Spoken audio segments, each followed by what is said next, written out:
how's it going? Yeah, I know it's been a minute. My bad. But, I mean, you know, before I get into what this video is actually going to be about, I just want to say, like, I haven't really made a video because there's just been so much craziness going on, like with the Charlie Kirk shit, and now the government shutting down, da-da-da-da. Like, I really don't know how to respond to some of these things. I don't know. In my mind, I'm like, yeah, people don't want to hear what I gotta say about it, so I just fucking, you know. But, anyway, so, yeah, I don't know, have you seen the video about the Lincoln Park chick, right? Like how people are coming down on her, I don't know, what was that, 4 months ago or whatever? I said something about, like, you know, my cousin's being charged with murder, and, you know, we're standing by him and whatnot. Well, his trial started. It started on the 1st.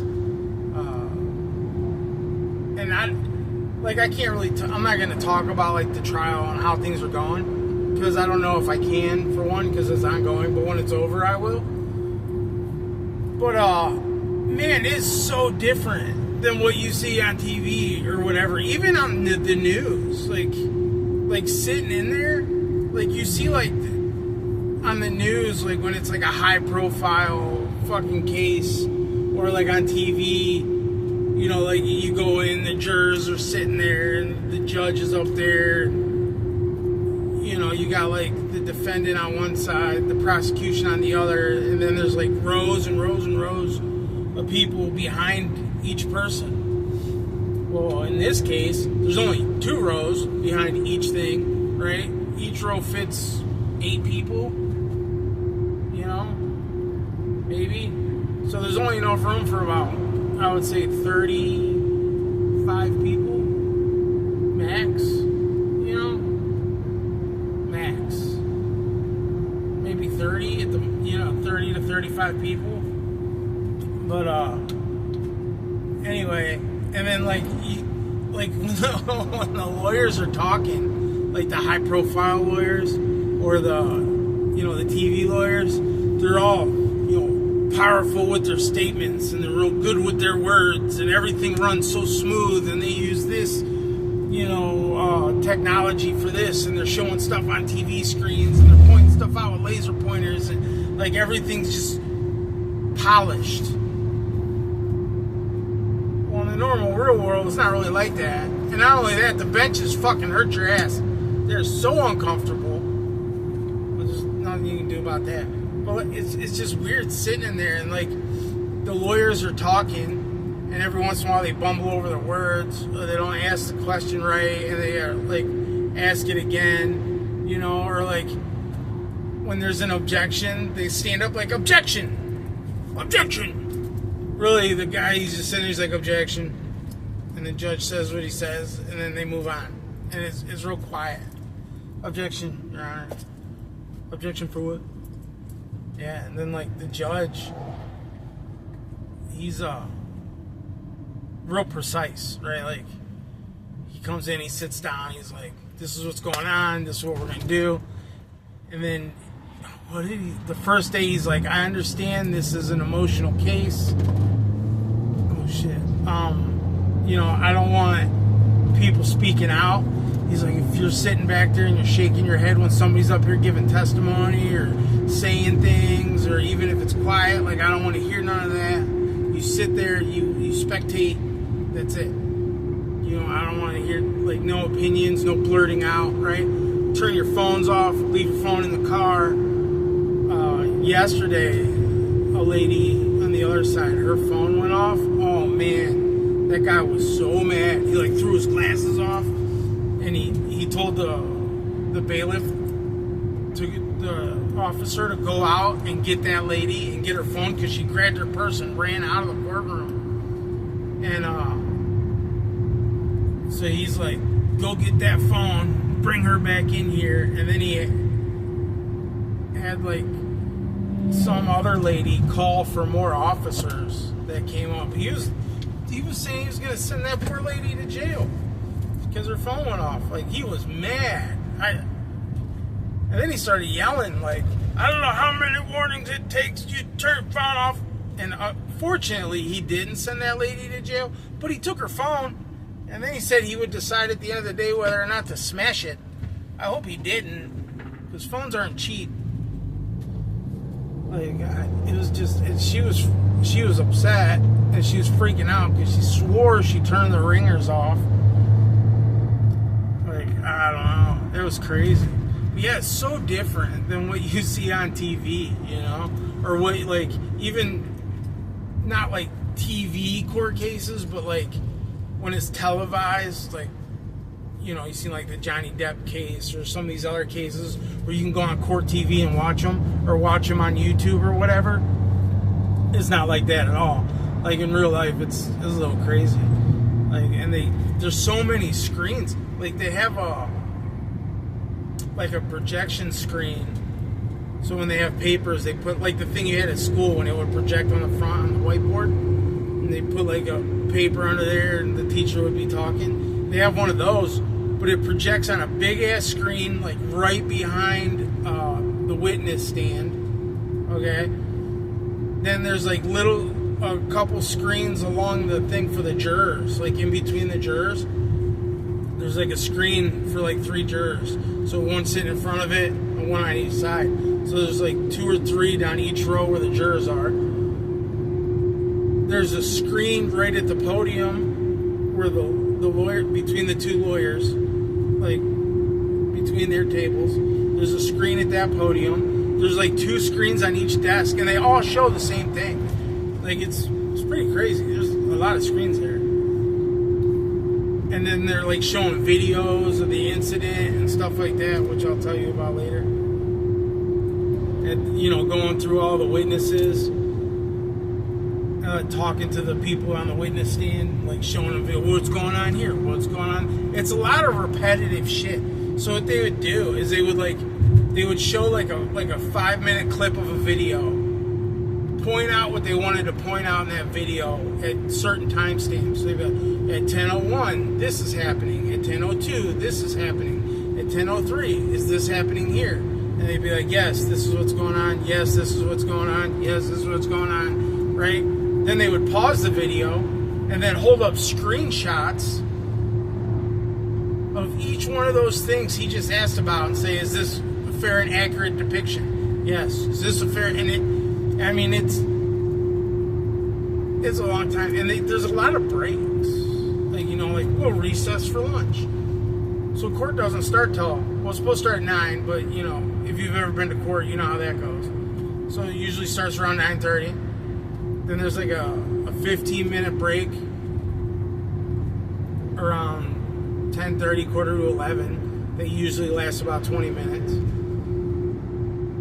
Then around 12:30, you get an hour lunch that usually lasts just more than that. And then there's another break just after 2. So it's really like an hour and a half of court break. Hour and a half of court, just over an hour lunch. Hour of court, break. Hour of court, like... Yeah, I don't know. The first day they ended at 4. I don't know what time they ended yesterday because I had to go to work. And then there's no court today. Obviously, there'll be no court Saturday or Sunday. I guess, like, the trial won't resume until Monday afternoon. And then Tuesday morning, Wednesday morning, or whatever. I don't know. But, yeah, I don't know. Maybe I had, like, an expectation of what I was going to see. Because I've never sat in a trial. Like, I've gone to court for myself for, like, traffic tickets, and obviously when I went to jail, it was completely different. It was like in a big-ass courtroom, you know, and they bring you in one at a time, do the case, you get your sentence, you go away. It's not like an actual trial. So I guess I really didn't know what to expect, except for what I've seen on TV and YouTube and shit like that. Like what anybody, other normal person would see. So it's a lot different. It's really a lot different. Especially when the lawyers are like doing their questions and stuff, and then they're like, "Oh wait, hold on, let me go back. Oh, hold on, Judge. Can I hold on, let me find this, right?" And then they're like looking through paperwork, like looking for what they're trying to like say. It doesn't run as smooth as you think it would. I mean, it's smooth, but not like on TV where everything transitions so fast and it's so quick, and, you know. And then and every time they approach the bench or they're conferencing, right? Like maybe the prosecutor and the defense attorneys are talking, or they're talking to, you know, their helpers, right? Because you have like the main attorney, and then you have their assistants that are also sitting at the table. Every time they're talking or they approach the bench and they're talking to the judge, they put white noise on the speakers in the courtroom so you can't overhear anything they're talking about. It's weird. Like the first day when they were doing it, I was like, is there something wrong with the video? Like, why is it doing that? Like, is there something wrong with the audio in this place? And then I realized, like, every time they kept doing it, they would kick that on. And then when they're done talking, they kick it off. So they run white noise through the speakers so you can't pick up anything else. I understand why they do that, because it's a private conversation. But it's weird. I never knew that, you know. There's things I'm learning here. Things I'm learning. And then it's weird, like, sitting there. Like, I'm sitting there with my cousin who's accused of these things. And then the other guy's family and friends, they're right there. Maybe I'll elaborate more on all this when the trial's over. But it's a sad situation, and you feel really bad for them. You know, it's kind of like a push and pull thing, because it's like you're hoping for a good outcome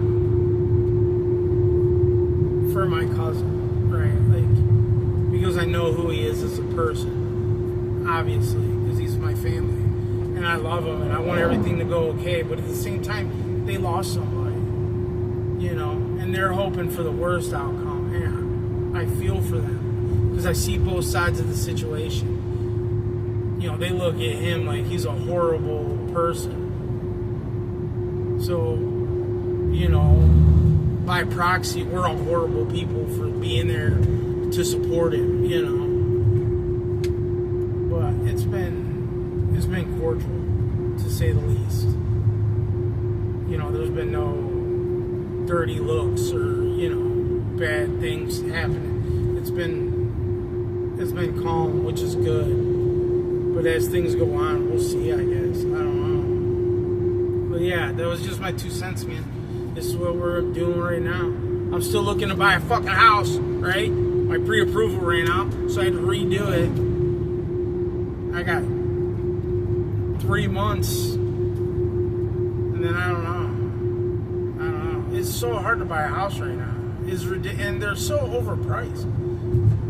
A house you would have bought for $120,000 just 5 years ago, 6 years ago, is $240, or $200,000 today.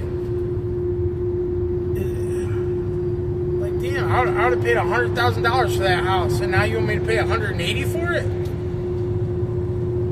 Like, it's crazy.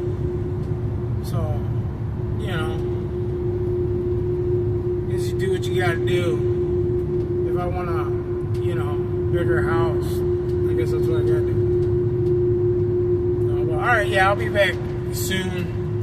And, you know, that was just, yeah, you get it.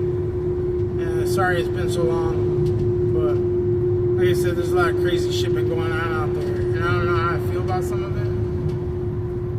And I don't know if my opinion really matters that much in the end. Well, it really don't. So, anyway, I'll be back soon, and I'll be able to elaborate more on all this shit when I do. So, you guys be good. Take care of yourselves. And, yeah, I'll be back soon.